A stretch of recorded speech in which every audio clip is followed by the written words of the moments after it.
দেখেন dim light দেখেছেন আপনি, হ্যাঁ আপনার মনে হচ্ছে তানিয়া চরিত্রটা আমি মোটামুটি একদম, একটা একদম। জায়গায় করতে পেরেছি। হ্যাঁ, আজকে তানিয়া যে চরিত্রটা ছিল সেখানে সানিয়া, হানিয়া, হুম এই টাইপের চরিত্রগুলি আমি করতে চাই, যেখানে আমার কিছুটা আমি আপনাকে দেখাতে পারবো। কোনো আমি ফিক্সড করিনি যে আমি ইউনো এটাই করতে চাই বা এরকম কিছু, এরকম ফিক্সড মাথার মধ্যে নাই। তবে আচ্ছা, আচ্ছা। আমার কিন্তু একটা ইচ্ছা ছিল, আছে, যখন আমি ব্ল্যাক সিনেমাটা দেখেছিলাম, মনে আছে ও রানী হ্যাঁ, হ্যাঁ, মুখার্জির ব্ল্যাক, হ্যাঁ, হ্যাঁ।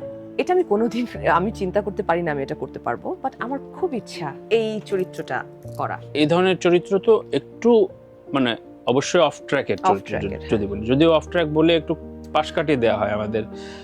আমরা কি দর্শক হিসাবে খুব স্থূল কিনা? আমরা চেষ্টা করছি ঠিকঠাক হওয়ার, এখনো স্থূলতা যায়নি। যায়নি। না, এখনো যায়নি, কারণ এখনো আমরা নায়িকা বলতে 23, 24, 25 বুঝি।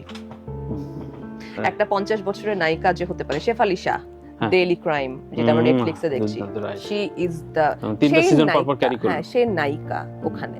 আর আমাদের নায়িকা মানে তো এখনো হচ্ছে, হয়েছে তা না, হয়নি তা না, যেমন বাঁধন করলো কিছু কাজ, আমাদের আজমেরি হক বাঁধন, ওর বয়সেই ওই রোলটা প্লে করেছে। হ্যাঁ, করেছে, বাট হাতে গোনা দুই একটা আসলে বলা তো যাবে না। রাইট, এই দলে আরো যোগ আর আরো যোগ হওয়া উচিত। উচিত। হ্যাঁ, তো ওই ইন্ডাস্ট্রিটা তুমি পেতে চাও এবং ওই ইন্ডাস্ট্রির দিকে এগোচ্ছে বাংলাদেশ। যদি ওই যে পাশের মানুষটাকে নিয়েই কাজ করতে হবে ব্যাপারটা যদি একটু ভাঙে,